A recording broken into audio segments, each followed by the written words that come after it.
Leopoldo Löw, a man of few words. A biographical documentation of the life of Leopoldo Löw. Composed for the children, grandchildren, great-grandchildren, relatives and friends of Leopoldo Löw and Hildegard Löw. Friedenskonferenzen, die Abrüstungskonferenzen. Alle wollen sie gern abrüsten, keiner will anfangen. In der Zwischenzeit zerbrechen sich die Leute die Köpfe, wie man den Frieden herstellen kann, ohne aufzuhören, dass jeder sich selber mehr liebt als den anderen. Naja, also da geht das nicht. Es muss jeder den anderen mehr, so lieben wie sich selbst. Das ist der Grundsatz, den der Jesus aufgestellt hat. It is our intent to draw a picture of our father, grandfather, and great-grandfather.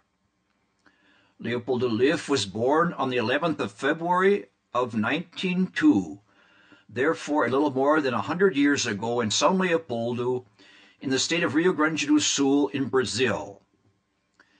In order to understand the life of Leopoldo Löw better, it is necessary that we think back to the history before his birth about 30 years.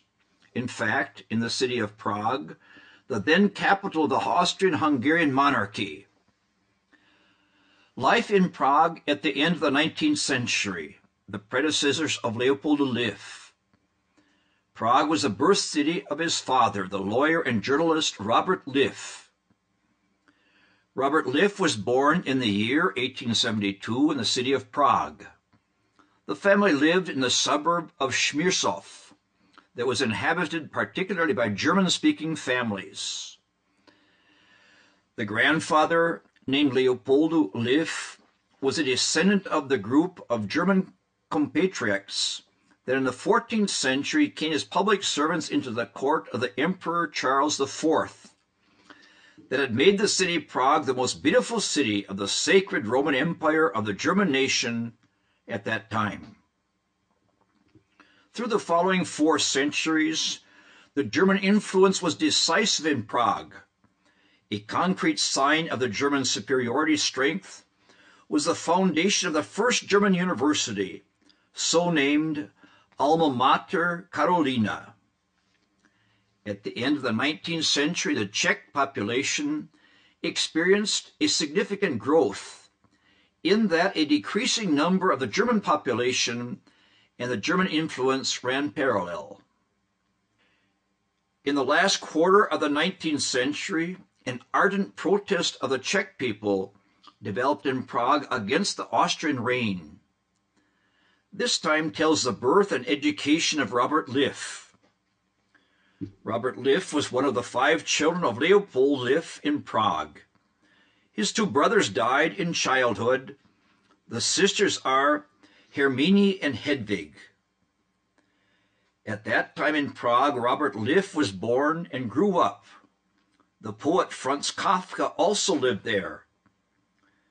It is at this time that also came into the world in Switzerland the physicist Albert Einstein. Both Einstein as well as Kafka are of Jewish descent. At that time, the utopian thoughts of equality and brotherhood spread in the Europe of the Industrial Revolution that already a generation before had been preached by Karl Marx and Friedrich Engels in favor of the impoverished proletariat. These above-named men came to define the life of Robert Löw in the history at the change of the 19th to the 20th century. The merchant Leopold Löw could afford to give a good education to his children, so the son Robert could complete in the year 1895, at age 23, the law diploma and still acquire the doctorate degree in the same year. The door now opened for the fresh-baked doctor of law for a career as public servant or in the diplomatic service. Robert Löw, however, decided for a life with more independence. Seemingly, the bureaucratic and probably also their narrow-minded machinery of the apparatus of disgusting state bureaucracy made him start employment in a lawyer's office. Here the lawyer would have a good career before him, But in January of 1900, he explained to the general surprise categorically to all, "I remain no longer here in Europe. I emigrate to Brazil." The decision to emigrate was due particularly to the atmosphere of hate apparent between the races in Prague that had been the beginning of the departure of many of the Germans already no longer living in Prague. It will have also be the reason that his two sisters settled also in Vienna. Not less important for the decision to immigrate was also the publicity in favor of Brazil from the side of Dr. Hermann Meyer, the well-known bookseller and publisher from Leipzig. Hermann Meyer had established a few years previously in South Brazil the colonies Erval Seco and Neu-Wittenberg, today known more as Panambi. In Brazil, Robert was in close contact with this colony as his son studied in the high school there. Another weighty reason for the immigration was probably also due to the resistance of his family against his marriage with a girl of Roman Catholic denomination. The family lived in Prague, belonged namely to the Jewish belief community. The said girl, Julia Anna Herok, was born in the year 1876 in the small town of Schwarzwasser in Poland. Her parents came from the Austrian environment of Mirash, Austria, a citadel at the border of Germany with Poland and Czechoslovakia of the time. This area was, at the end of the 19th century, already strongly industrialized with steelworks and the extraction of stone coal. Therefore, the victory of the socialist movement happened also in this area at the start of the 20th century. Old fundamental consequences, in which gave the beginning of expropriations and persecution through the proletariat, caused many industry owners, with German predecessors, taking advantage of escaping. The proximity of the borders between Poland, Germany, and Austria led to the fact that members of the family Herok had different state affiliations because they had been written down in the registry offices this side or the other side of the border. So, the family Herok took to the cities of Biała, Teschen, and Skoczów at the border between Poland and Austria, for example. So it happened that Julia Herok learned to speak, beside her German mother tongue, fluent Polish. Robert and Julia probably met in Vienna, where she was employed as a maid. Her siblings had to earn in order to beat the poverty in the parental home. So the couple met. Although more than 300 kilometers lay between their birth cities of Prague and Schwarzwasser. Anyway, we see the marriage of Robert Liff and Julia Anna Herok in Brazil in the year 1900 as new immigrants, and there in the cradle of the German immigration, the city of São Leopoldo in Rio Grande do Sul. Therefore, he practiced the profession of lawyer. Julia's younger brother, Joseph Herok, came in company of the couple.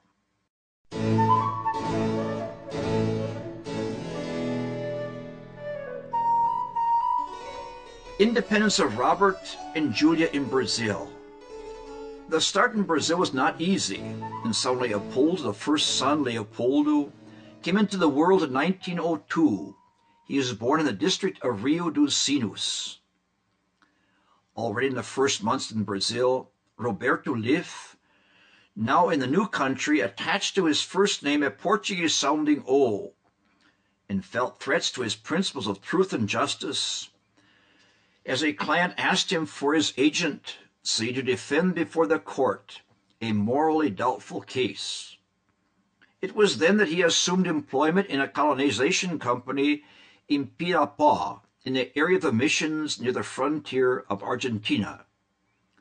The recently laid-out railway already reached up to Tupanceritan, From there the trip got on with wheel-drawn vehicles like the American pioneers in the far west. The family stayed there for 2 years. There was born the second son, Wolfgang, in the year 1904. In Pirapó, Roberto Löw had the first contact with the problem of the isolation of the German colonists and with the colonization of the Serra region generally. With the death in Porto Alegre of the journalist Carlos von Kozeritz in the year 1905, came the invitation to Roberto Löw to work in an area that until then had been completely foreign to him, namely that of journalism. He therefore embraced the editing of the Kozeritz Deutsche Zeitung, one of the most important newspapers in the German language at that time in South Brazil. In the provincial capital, Porto Alegre, the familia didn't immediately find living quarters. Therefore, they rented an apartment in the neighboring city of Canoas, where to Porto Alegre they traveled by train daily, and in the evening returned home. In Canoas, the third son, Ulrich, was born to them. In a few months, they succeeded in acquiring a small estate in the partly-known suburb in which Roberto lived near his job. During this time as editor of the Kozeritz newspaper, that under his management assumed the name Neue Deutsche Zeitung, Robert Löw discovered his true vocation to help the German Brazilian colonists to find a place in their new home so they could feel useful and could take care of themselves.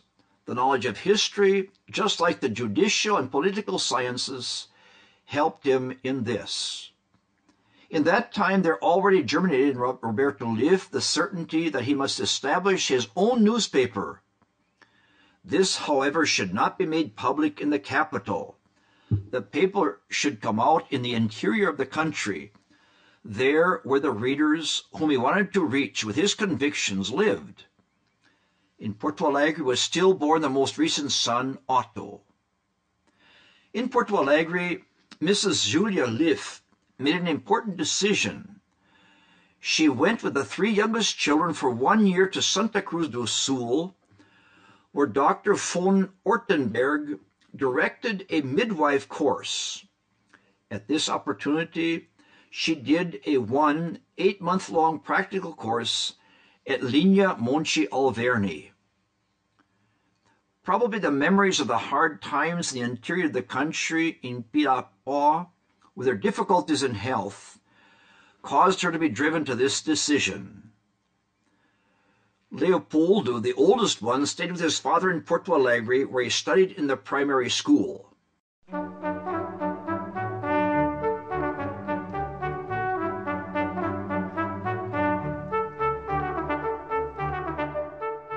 In the year 1911, the big decision was made. The family moved to the interior. In fact, Cruz Alta, where on the 12th of May, the first number of the Serra Post appeared, a weekly newspaper for the Serra region and for the German Brazilian colony in Rio Grande do Sul. The city Cruz Alta was chosen for the new newspaper as provisional seat.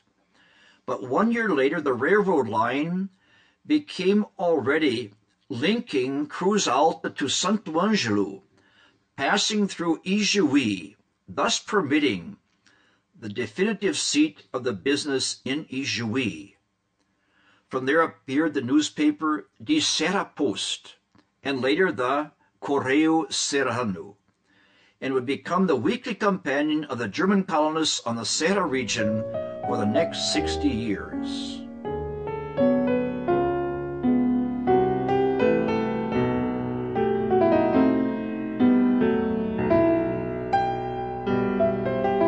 Trying times, trip to Europe, First World War. In the year 1914, the Serra Post had already established a position. Now it was necessary, better graphic facilities at that time for the publishing house. Dr. Roberto Löw, a friend of radical solutions, decided therefore to make a trip to Europe to look for himself for the most modern print presses. In the person of Mr. Ricardo Becker was found a trustworthy manager, and so he departed at the beginning of 1914, together with his oldest son, Leopoldo. Leopoldo later would report on the arrival in Europe, in quotes, "As we came through Gibraltar and went into the country of Spain, the newspapers brought the message of the assassination in Sarajevo in Yugoslavia," end of quote. As such became known the assassination of the Archduke Franz Ferdinand on the 28th of June 1914 by a Serbian nationalist, and became the causing element of the First World War. This event altered all plans of Roberto Löw. As Austrian reserve officer, he was drawn into the service. This reason made a short visit in Europe into a stay of longer than 4 years. In these years of service, Roberto Löw was employed not only in Austria, but also in Berlin, in the service of the Welfare Club for German return immigrants. Because in Brazil, Roberto Löw already had first-hand contact with the problem of German return immigrants from Russia. This knowledge for him was now helpful. During this time, Leopoldo stayed with one of his aunts and the grandmother in Vienna. She also had moved away from Prague after the death of her husband in the year 1910. After the conclusion of high school in Vienna, Leopoldo followed his father to Berlin and worked there in a machine factory. There he saw the revolution and the decline of the monarchy in Germany. During the almost 5-year-old absence of her husband and son, Julia assumed the responsibility for house and business. She was the one, for example, that took the brothers Wolfgang, Ulrich, and Otto in a horse carriage from Ijuí to Panambi, where they studied in the high school. The trip always lasted a whole day going and one back, through bad clay roads, in burning sun, and through the jungle. With the conclusion of the war, Roberto and Leopoldo could finally come back to Brazil in March 1919, where they were received with a great, deep, emotional welcome by women and brothers.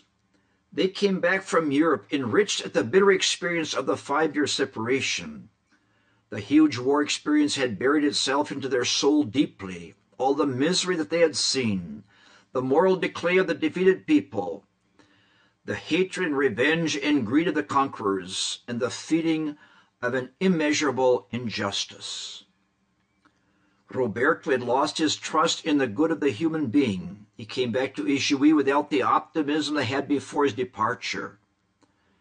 Gratefully, he acknowledged the loyal and dedicated work of the wife and co-worker Ricardo Becker. The journalistic business not only had been protected from financial ruin, but even could be widened. In the year 1917, the weekly paper in Portuguese language, called Correio Serrano, had been born.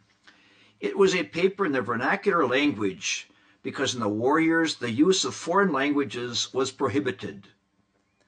Roberto had brought his old mother, the widow Louise Fritzl Löw, who could escape the deprivations of the post-war era by coming to Brazil. After his return from Europe, Roberto Löw was another person. He was so disappointed at life that he proposed to sell a newspaper and start another task.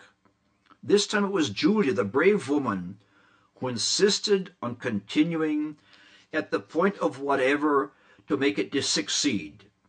With the time, the dejection assided and made place for new initiatives.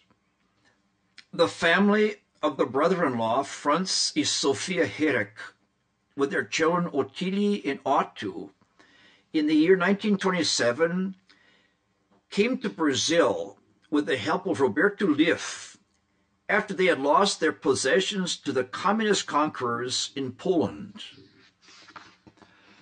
Franz had worked in the management of a steam boiler factory in Teschen. Since 1916, he was for 5 years in Russian captivity.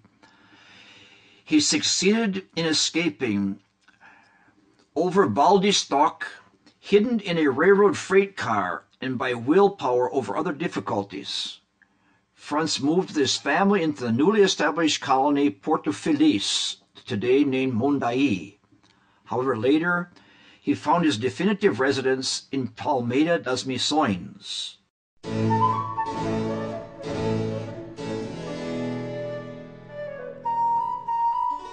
New beginnings in Brazil. The life of Leopoldo Löw. Together with his brother, Wolfgang, Leopoldo, of 18 years old, reported to the Tiro de Guerra to do his army service there.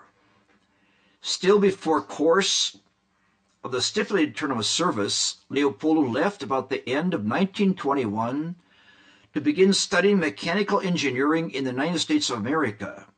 There he entered the Detroit Institute of Technology to a study course aimed at 5 years.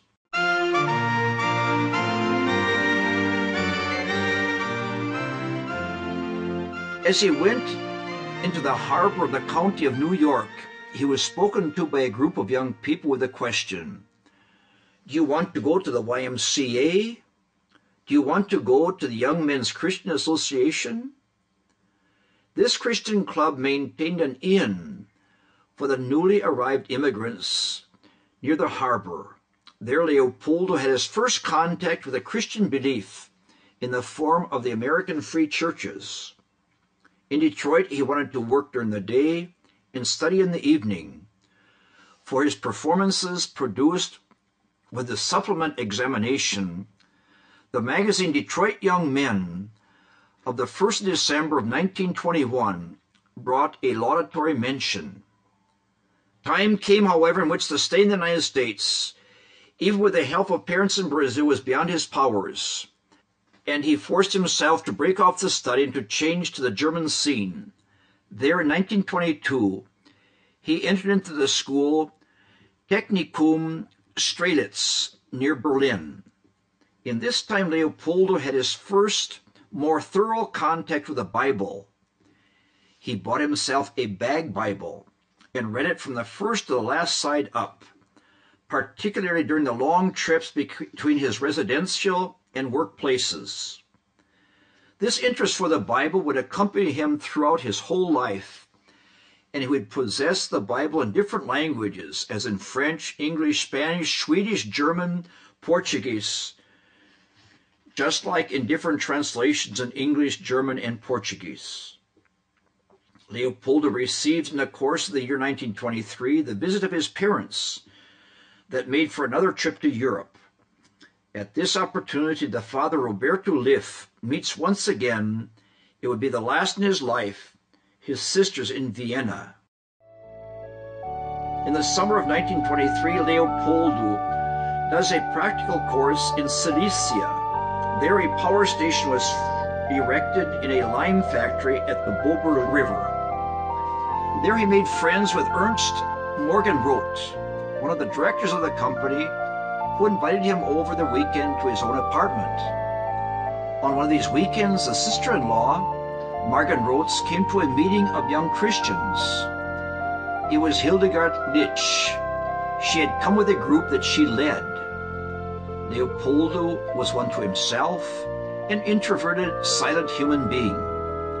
But he took part in the youth meeting at the Methodist Church. As he witnessed the firmness with which Hildegard managed the organization, for the first time in his life, the idea of marriage went through his head. Therefore, he afterwards visited the family Litsch in Mailau in Vogtland and made a proposal to Hildegard. Soon they got engaged. Initially, Hildegard was not understood by her friends over this step in life. She, an extrovert person, who would bind herself not only to one young man, but to a truly snoring bear who brought out no word in public, and she would still follow him to Brazil, that was at that time a lost place on the map. Later, their fast judgment had caused them sorrow as the world economy crisis spread. 1929 also across Germany with hunger, inflation, and other deprivations, not to speak of the consequences of the Second World War for the east of Germany. In 1936, even the sister Lydia got to Brazil, where she became a big help in the household and the concern about Hildegard's children. Besides the sister Lydia, other family members still came to Brazil, as well as from the family Dietz, also as a family Löw, be it on visit or to stay. After the Second World War came, for example, the eldest sister Martha, with her husband Ernst Morgenthrodt and the son Gerhard. Mentionable also is the coming to Brazil of the cousin Olga Wittesnik Wagner, with her daughters Eva, Susanne, and Huchi. Her husband had also fallen in the war. However, she came back to Leopoldo and Hildegard.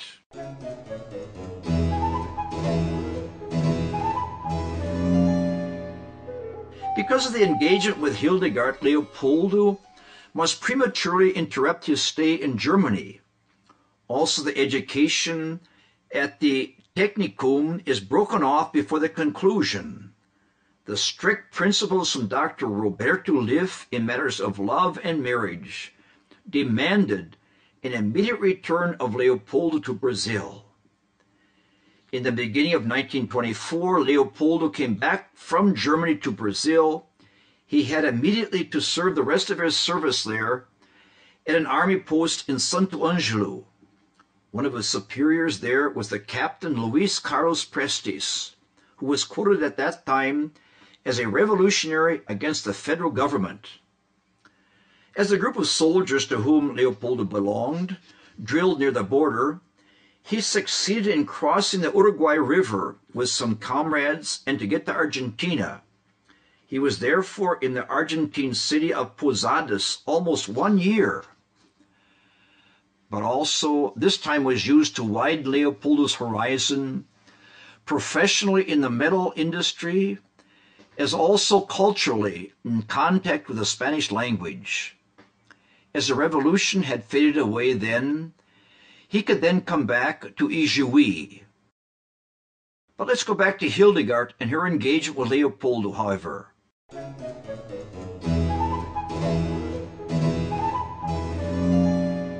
The marriage with Hildegard, Johanna Dietz, depended on the approval of the father, Roberto Löw. He had observed some strange marriages between Brazilian young men with German girls, over which the families had regretted. Therefore, he was against the coming of Hildegard.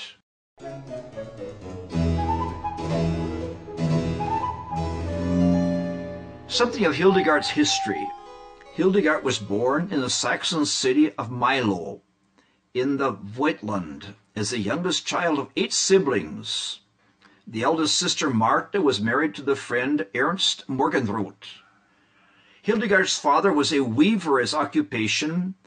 He tried to obtain a good education for his children. That meant, for example, that he insisted that High German be spoken in the house and not the Saxon dialect. He also was solicitous about the musical formation of the children and played many instruments and committed himself to the chant choir and trombone choir of his church community. Strict moral standards were prevalent in the house. As the sister Lena became pregnant, for example, without being married, she abdicated to give the child to the sister Martha for adoption. She, however, placed herself in exile, going to the United States of North America. The predecessors of Hildegard came from the Lutheran Church. In the year 1892, they decided for conscience reasons to change to the Methodist Church, however. From there, Hildegard would bring the respect for the Bible and also for prayer. From this church, she also brought love for spiritual music and the chant that would mark her later life. She did not yet know at that time that she would find in the things of faith a cooler atmosphere in Brazil, in the Protestant traditional church. compared to her home community in Milo.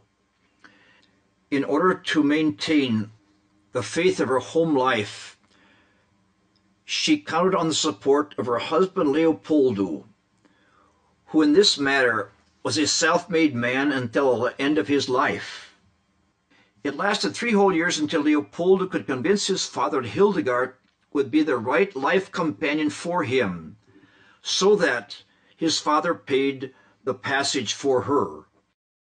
The still existing passport gives evidence which says what this step meant for Hildegard.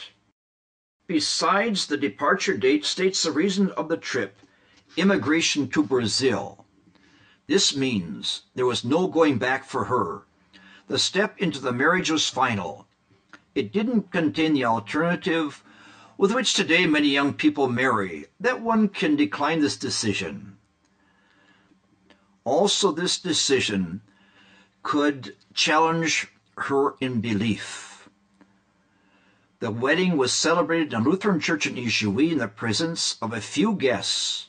The uncle Joseph Heroc, who had married Concepcion Teresa Pons y Pradis during a vocational stay in Buenos Aires, that lovingly was named in Brazil Aunt Nina, appears on the photo once again.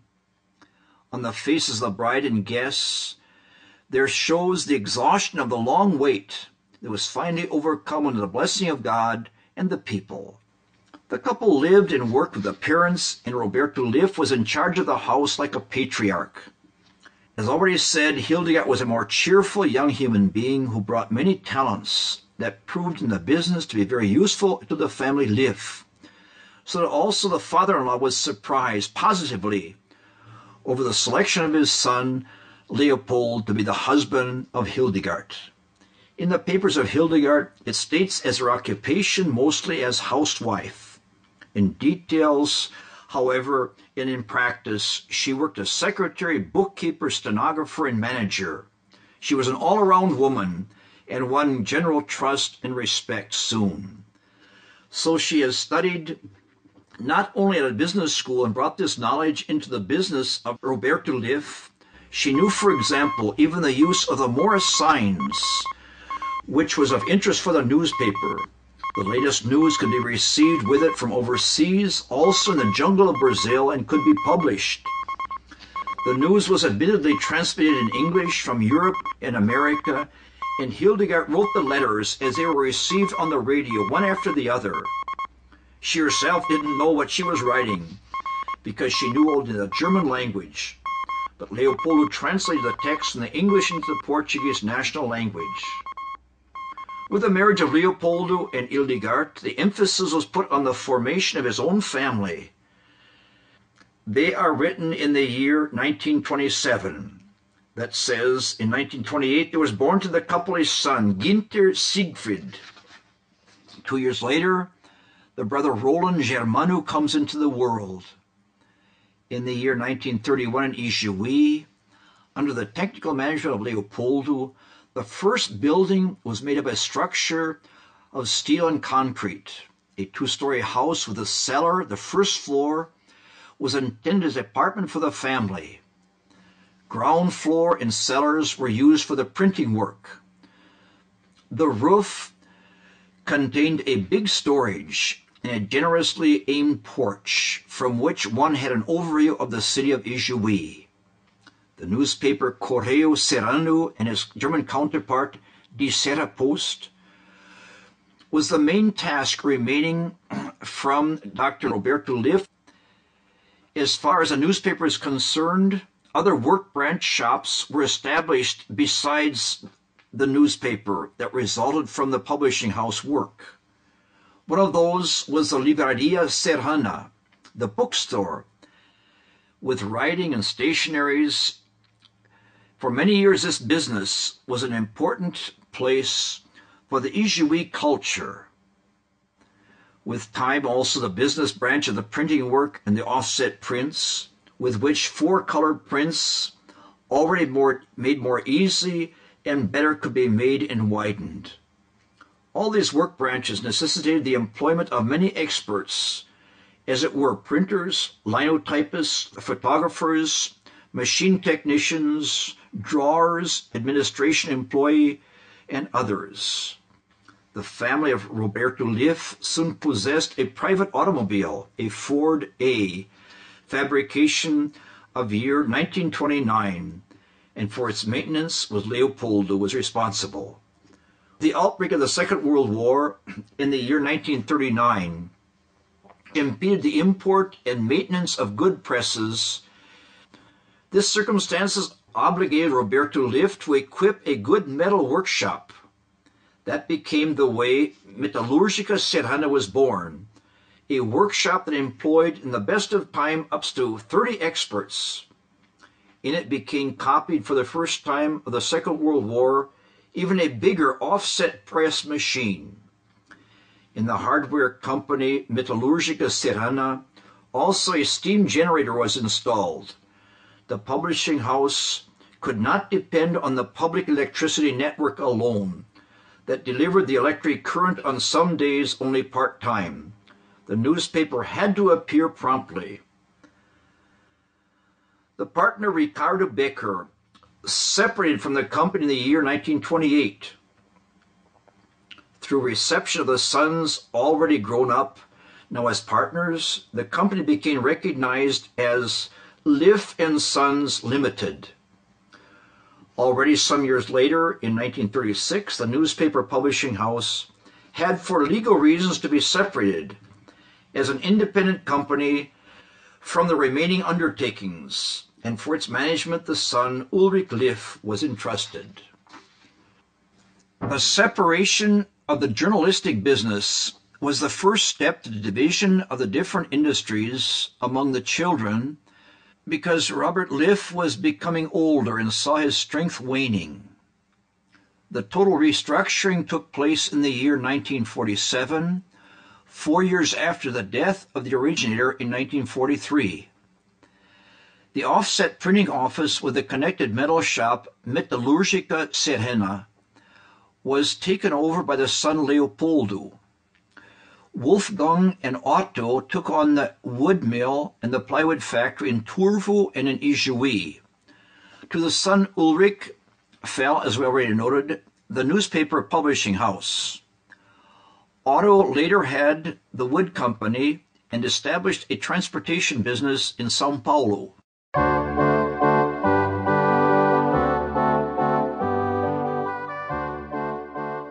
The family of Leopoldo Löw. In the course of the years, Leopold and Hildegard also found their place in life. The toys of the older children, Günther and Roland, had the business world of the parents as the model. Here we see Roland on a trolley. The future engineer had already learned as a child that all machines consist of simple parts. In this time, Leopoldo had as a hobby that of a radio amateur. It was to make contact with the world in North America and Europe. Because of this hobby, he would receive an even anger of the police. A jealous person had denounced him in the wartime as owner of a secret broadcast and displayed him as perhaps the National Socialistic spy, which evidently was never the case. His identification sign was PY3DB. Also, Leopoldo had exercised the use of the Morse code. Before and during the Second World War, in the time of nationalistic persecutions, each citizen had to have issued for him or herself, for each further trip, a special police identification. Several of such trip identifications are in the documents of Leopold and Hildegard. At the start of the 19th century, they rarely possessed identification papers. These were displayed only for the case of a longer trip. They, however, lived in an atmosphere of political mistrust that had the consequence of a stricter police-like control from the side of the government. The general unrest in the then world would cause the Second World War. Even the property of a simple radio had to be registered officially with the post office. In the year 1937, the daughter Sigrid Hedvig was born. with an age difference of 7 years between her and brother Roland. The dark clouds leading to the war gathered in Europe. Lydia in 1936 moved to Brazil to be with her sister Hildegard. Her fiancé fell in the First World War and she remained single. She began important help for Julia Löw after the death of Roberto Löw. Only the brother Kurt remained, being the one still living member of the family LÖTZSCH in Milo. Kurt took on the house that had belonged to the parents. With the foundation in 1949 of the German Democratic Republic, he lived then childless, isolated in the East German home. In the year 1942, there was born to the family of Leopoldo and Hildegard Löw, the daughter Maria Luisa, the fourth child of the couple. The family lived in the first floor of the big house. The child was received by the whole family with joy. She already had the same bristly hair growth that the father Leopoldo and the grandfather Roberto had in their youth. The joy was, however, of short duration, also for the grandfather Roberto, who in the year 1943 died on May 21st. With him, Ijui lost the man who had brought so much idealism and initiative. The life of a German journalist who had dedicated all his energies and mental gifts to his chosen Brazilian home was ended. The changeable autumn weather on the day of the funeral of Roberto was the reason that the child Maria Luisa came down with diphtheria. That was the cause, only 4 days later, of her early death on the 25th of May, 1943. The year 1943 had therefore brought at once 2 heavy blows to the family of Leopoldo Löw. Sigrid would now grow up without the company of the little sister. But in the year 1943 was born the daughter Astrid Julia. She was what directed the attention of her environment once again to the continuing of life. We see, wearing glasses, one of her godfathers, the botanist, Alaric Schultz from Porto Alegre. Also the brothers Günther and Roland became godfathers, they who had been confirmed shortly before. She apparently was to be the last child born in the house of Leopoldo Löw. But this would not be the last birth, however, in the house.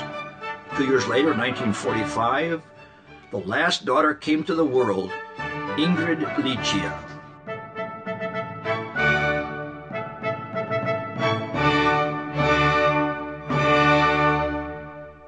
In Europe, the Second World War came to its end. The circumstance brought a time for new initiatives also for Brazil. A mood of new beginnings was everywhere. Also up in Ijuí, there were new doings going on. The sons Günther and Roland completed their education. Günther had studied in Porto Alegre chemistry and industrial management. Roland completed an education in mechanical engineering and electricity. He would become later a strong help as engineer as well as in the metal business of the family and in the printing work. Günther married in 1953 after the conclusion of his education in Porto Alegre with Nilda, shortly to be chosen after into the management of the printing business.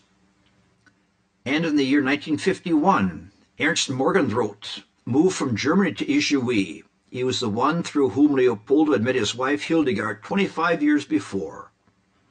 Ernst and Martha Morgenroth came in the company of son Gerhard, the daughter-in-law Rosel, and the grandson Gerhard. As a consequence of the war and the communist regime in East Germany, they also had lost their whole belongings there. The grandson Gerhard was the age of the girls Astrid and Ingrid.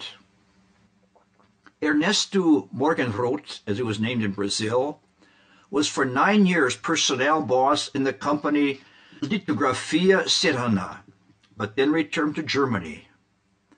Although the properties of Roberto Löw had been distributed among the sons, Hildegard and Leopoldo still looked after the friendship among the families. So as here, where one sees himself at the Chácara in the house of Julia Löw, There are seen Brunhilde, Ulrich's wife, Aunt Donatilia Brenner Herak, the second woman of the widower Joseph Herak, and from the back, Hildegard. The 70th birthday of Julia Herak Löw in the year 1946 was occasioned to gather the children and grandchildren and in-laws around herself. Also from the grandchildren, with the 70-year-old grandmother, is this photographic memory. Altogether they numbered 18 living grandchildren. In the family of Leopoldo, it was a son Günther who turned to the hobby of photo art. Many amateur pictures that here are shown we owe to him. For example, this picture of the sister Ingrid, for which Günther had been marked with the first prize as a competition in the photo club in Ijoui. Or also this picture looking at Astrid that caused a thirsty porcelain dog to drink. Or this memory at the Christmas celebration in 1949. They had prepared particularly for the youngest children in the house, and for Aunt Lydia was also present, grandmother Julia. From the terrace on the third floor of the house, they had a lookout over Ijoui, from the Ford Company of Leopoldo Hep to the hospital. The birthday celebrations in the family were always occasions for visits with their omama and opportunities for photo receptions.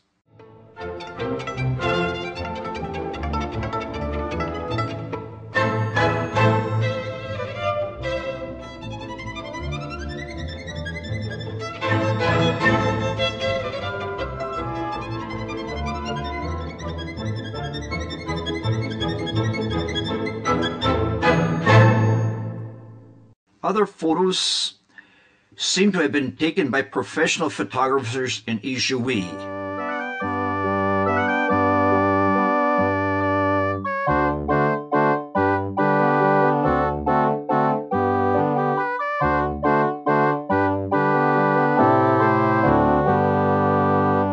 In the year 1952, Leopoldo consummated the 50th year of life. Instead of thinking of retirement, as so many people in this age in our time, he left to new shores that would employ him through the next 30 years. Together with Pastor Ernesto Helmut Joost, he began an agricultural business in the locale of Alto Union. In a time when people had no worries about renewable sources of energy, Leopoldo already made attempts with eucalyptus. There, they also did experiments with pig breeding, being that in Ijoui there existed a slaughterhouse, Frigorifico Serrano, which promoted these initiatives.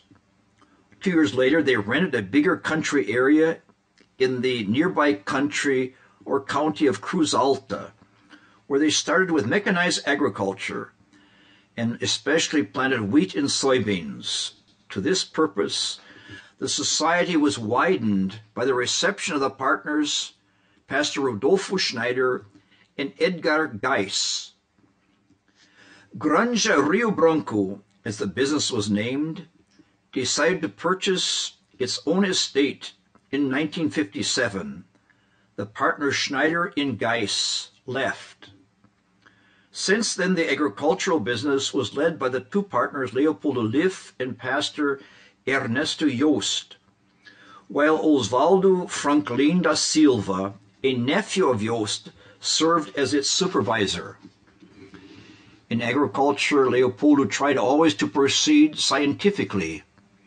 He wanted to get away from the manual agriculture of the Rio Grandense or small farmer in the old colonies to modern cultivation methods. From North America, Leopoldo had brought the openness for the application of the technology to the country. There he had met mechanized agriculture in the 20s, with the inevitable consequences of the rural exodus of many farmers into the cities. At the end of the 60s, there was established in Ijoui the Cooperative for Wheat, the Cooperativa Friticola Serrana, which would be later the pride of the city. This cooperative had an important influence on the development of the agriculture in Ijoui and the biographical.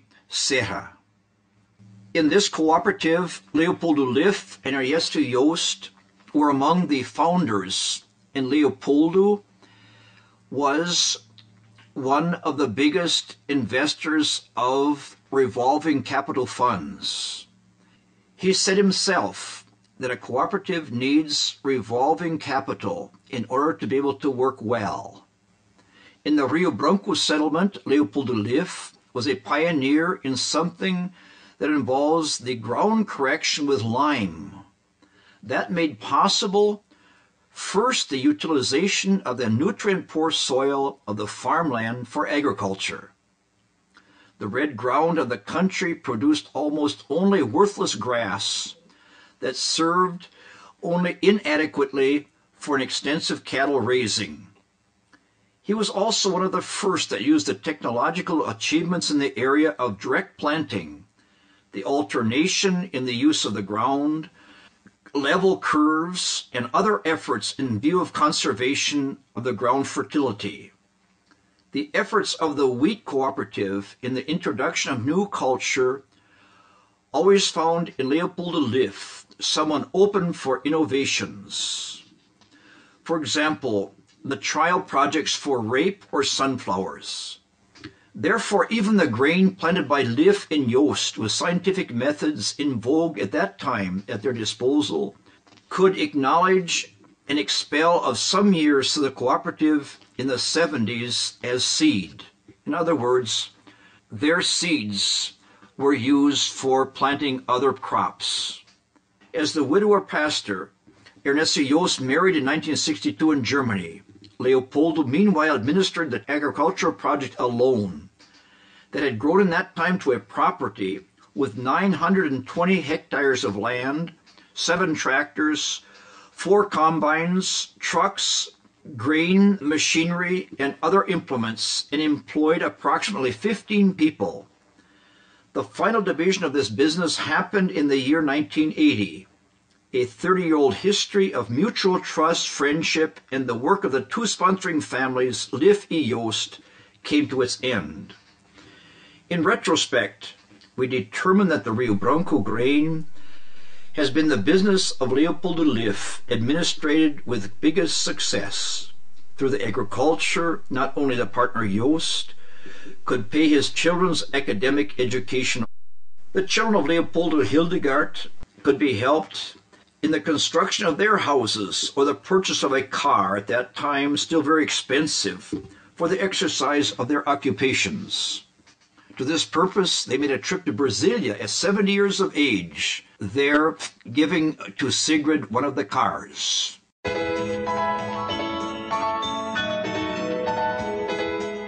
Here we open a parenthesis. In the year 1958 came to Ijuí and into the Protestant community the family of missionary Friedrich Jakob Dietz. He came from Germany and had worked already many years in Blumenau in the state of Santa Catarina. For the family of Leopoldo and Hildegard Löw, his coming brought some news. Once he brought to Ijuí the spirit of German pietism that Hildegard had experienced in her youth in her hometown Milo. A spirit of faith and of prayer that had its place in the Bible leisure times and Bible meetings, in the spiritual song.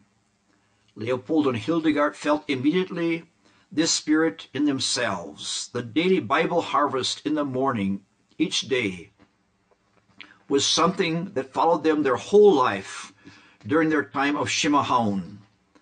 Also, the daughters Astrid and Ingrid shared the interest of the parents in belief in Christ within the Gnadauer Brazilian Mission.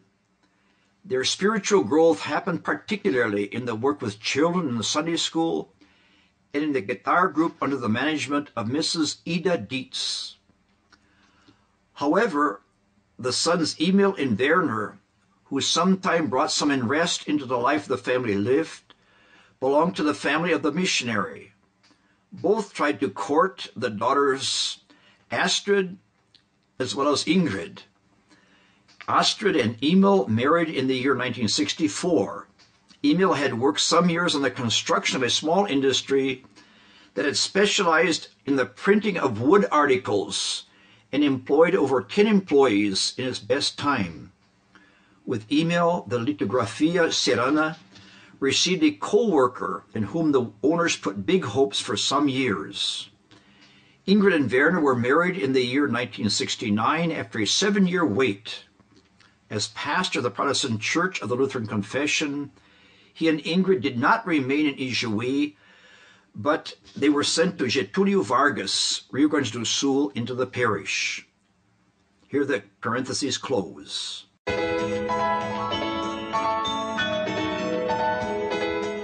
After Leopold had committed himself to agriculture so strongly, the leadership of the Lithografia Serrana remained in the hands of the son Günther more and more.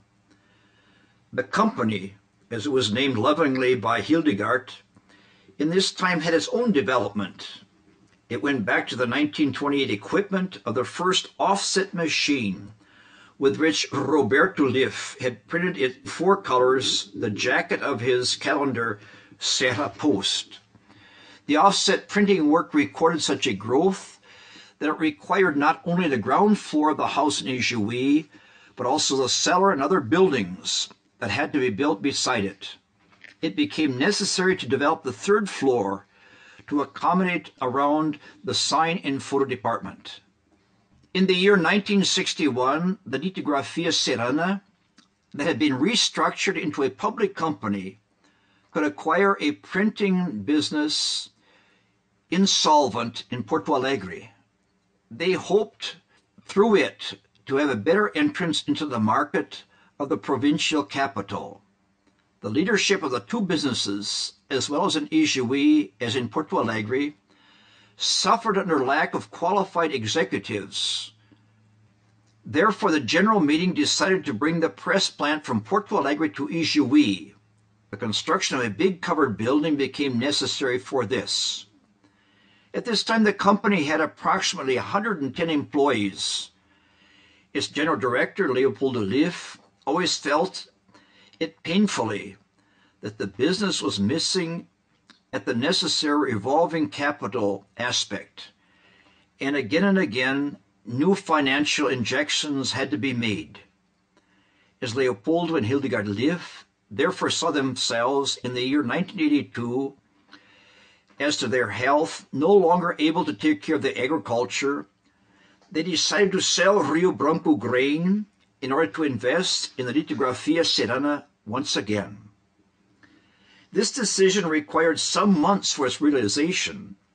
In this time, the federal government decided on a sudden devaluation of the Brazilian currency of about 50%. Since the indebtedness of the Lithografia Serrana had been accepted into dollar, the mountain of debts doubled from a day to another, so that the initial plan failed for the most part.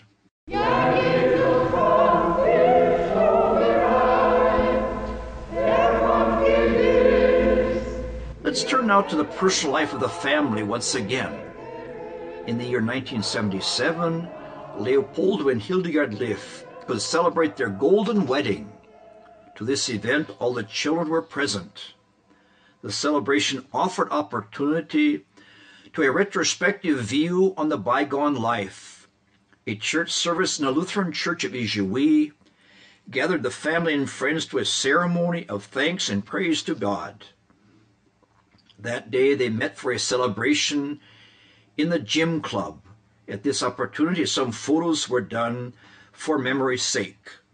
Here we see the family of the son Günther and his wife Nilda, with the children Roberto, Ricardo, Karin, Paulo, Cristini, Leopoldo and Claudia. From San Leopoldo, the son Roland had arrived with his wife Célia.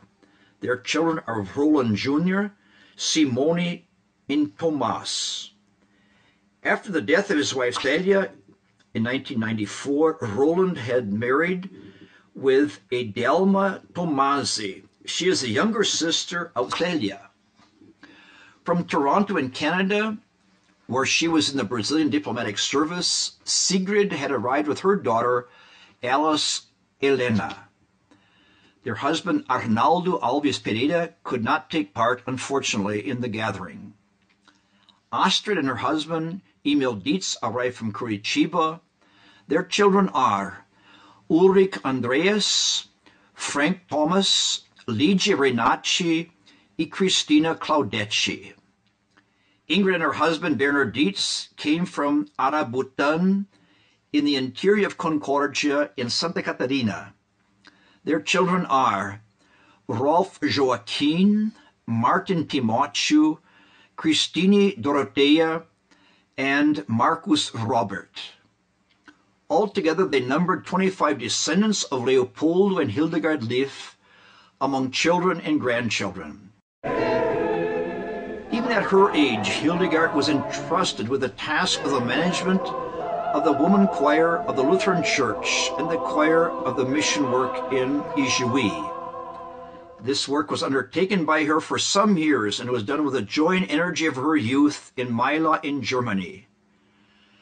In these tasks, she was supported and admired by Leopoldo. The sound recordings from the choir in the background come from the choir.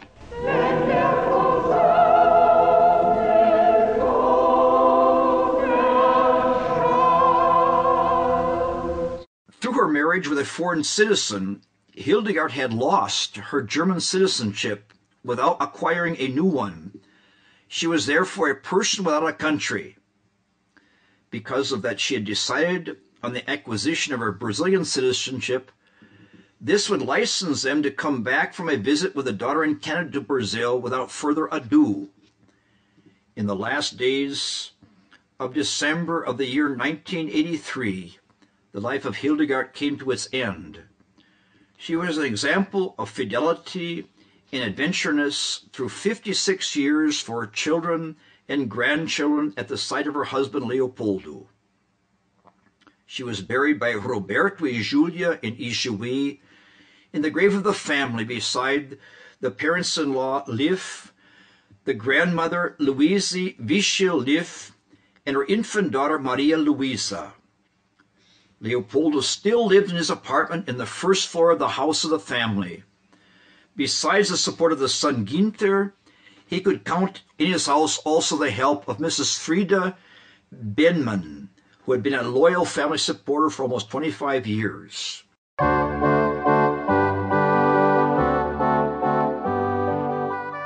in the year 1987, the family was surprised by the death of the son and brother Günther. The company lost another important support through this event in the management.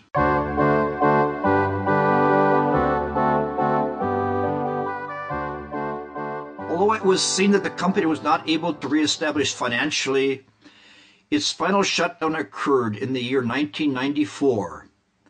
The development of the printing artwork that had begun in Ijuí over 80 years before, in 1911, by the originator Roberto Löw, came to an end.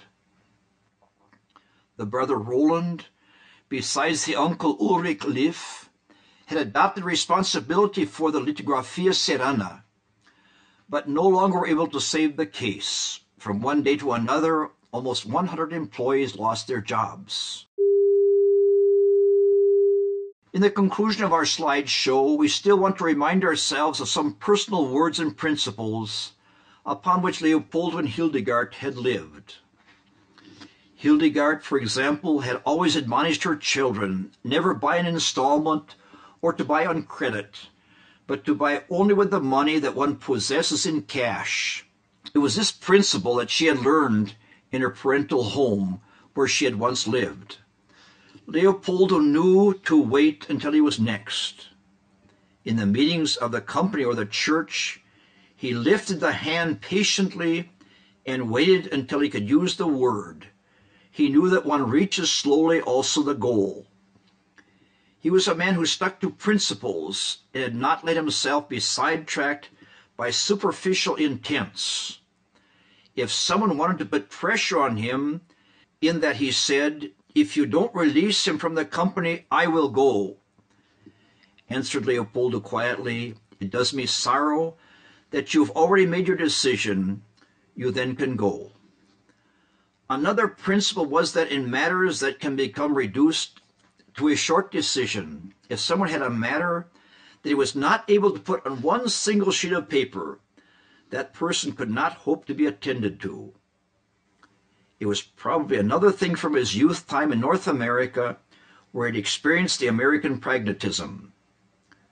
What impressed one of his future sons-in-law, who wanted to visit the bride in her home, Leopoldo's explanation was about adultery. He said literally, "If you intend as God-fearing people to belong to each other, that is something good. Wait for your wedding patiently. Tenderness that have their legitimate place in the marriage is adultery if they are anticipated.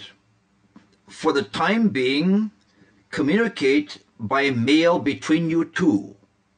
It was the advice of a human being that had learned to wait in his life. Leopoldo Löw was a man of few words. However, something he said that had weight was his spiritual bequest to his children in his obituary of the 28th of March of 1988, condensed like this: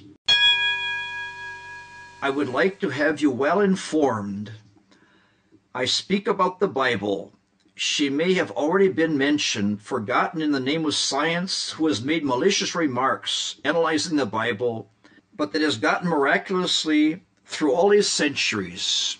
Read and think about it, and if unexpected things happen, you'll be better prepared. God's Word is living strength that still works in our days, and who knows, even much more than in other times. The Bible wants to bring through the printed content as a bearer of God's Word that opens up the spirit of the reader, if the reader is willing to obey him." As a widower, Leopoldo spent many weeks in the houses of his children.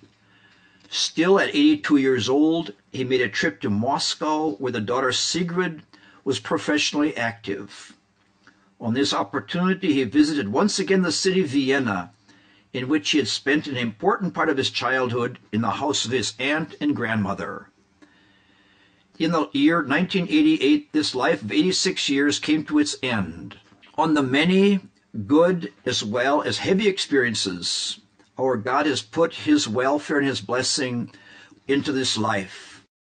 Full of thanks, the children and grandchildren remember him and all the other ancestors.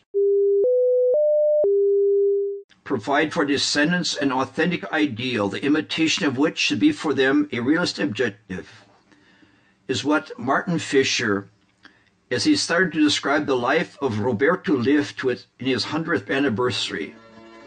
These important words can be applied certainly also to the life of Leopoldo and Hildegard Löw. This couple can in many ways, especially in their obedience, humility, and faith, serve an example to their descendants.